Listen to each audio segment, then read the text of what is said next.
যা করছে মেরে বসে সুবল আবু বকরের পায়ে সুবল মেরে বসে আবু বকরের পায়ে যখন সুবল মেরে দিল এইবার আবু বকরের শরীরটা বিষাক্ত জর্জরত হইয়া গেল। নবী আমার এমন করে মুখ করে শুয়ে আছে, আবু বকরের মুখ এইভাবে আছে, আবু বকরের চোখ থেকে পানি নবীর চেহারা মুবারকের মধ্যে যখন পড়ে গেছে, নবীজির ঘুম ভেঙে গেছে। লক্ষ্য করে দেখে আবু বকর কান্না শুরু করছে। নবী আমার ডাক দিয়ে আবু বকরে,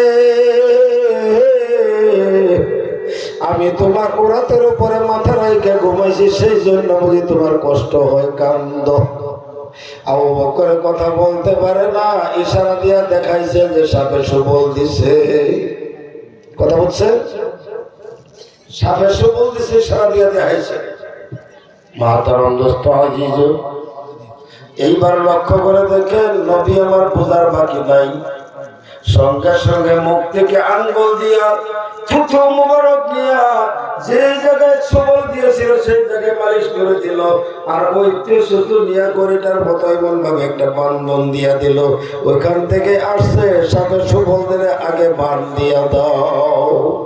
সাপে কামড় দিলে আগে কবিরে যেতে আগে বান্ধন, এই নদী বাইরে বসে দিল বান মেরে বলে, আর নাইলে আর রক্ষা নাই। সমস্ত বিষ লগে লগে পানি হয়ে গেল। ওই ঘটনা বলার সময় আমার কথা না, আমার উদ্দেশ্য না, আমার উদ্দেশ্য হলো ওই যে সাপ, যে সাপটা আবু বকরের পায়ের মধ্যে সুবল দিল গো, সে সাপের নাম কি? মাহমুদ। সবাই কয় মাহমুদ। আগেরটা কি বলছিলাম? মারজুক, মাহফুজ, মাহমুদ। তিনটা হাফ হয়েছে না গো? আমার কই তিনটা হাফ হয়েছে না?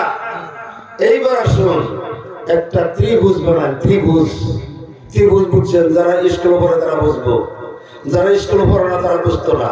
আমার হাতের দিকে চান, এমন করে একটা গড় বানা, তিন কোনা। এই গড়টার নাম হলো ত্রিভুজ। এই ত্রিভুজ একটা গড় বানান।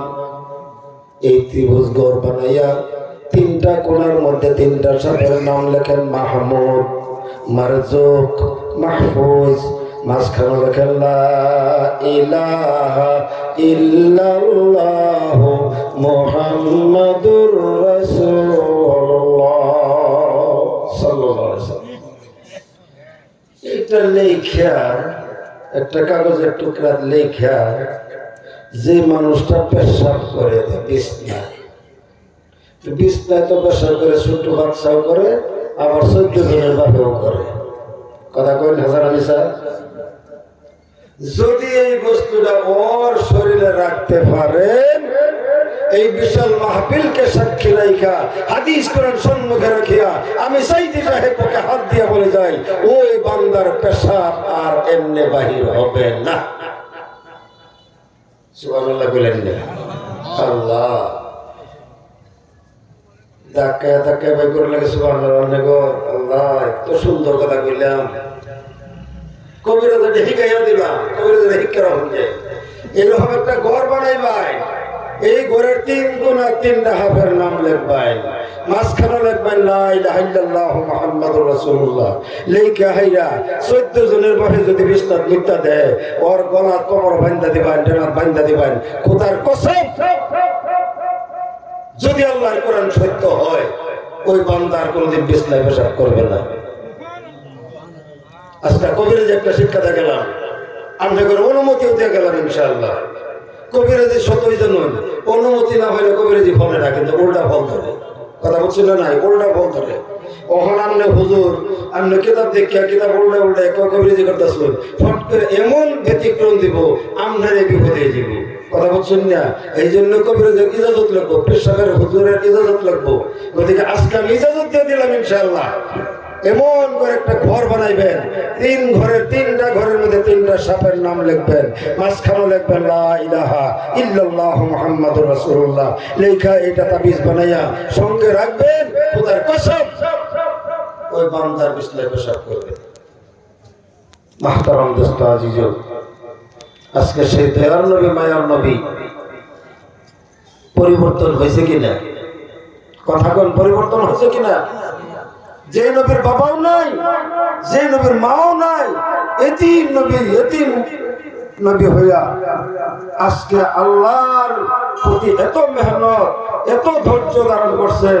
যে নবীর শরীরে উত্তপ্ত বালি দিছে, পাথর যন্ত্র দিছে, শরীরে রক্ত বহাইছে, ওই নবী ধৈর্য ধারণ করছেন একমাত্র পরিবর্তন হওয়ার জন্য। আল্লাহ পরিবর্তন করছেন কিনা জানেন? কোন পরিবর্তন হয়েছে কিনা?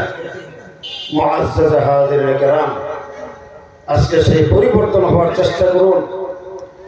আজকে যে নবী আমার জন্মর বেলা উম্মতের ফিকিরে কাঁদছিলেন, দুনিয়ার থাকা গেলেও কাঁদছিলেন, মৃত্যু হওয়ার বেলা কাঁদছিলেন। এরই কয় 63 সাল কান্দিয়াছিলেন নবী আমার দুনিয়া, এখনো তো কান্দিতেছেন, এখনো তো কান্দিতেছেন শুয়ে সোনার মদিনা। আল্লাহুম্মা সাল্লি আলা সাইয়্যিদিনা মাওলানা মুহাম্মদ ওয়া আলা আলি সাইয়্যিদিনা মাওলানা মুহাম্মদ। বন্ধুরা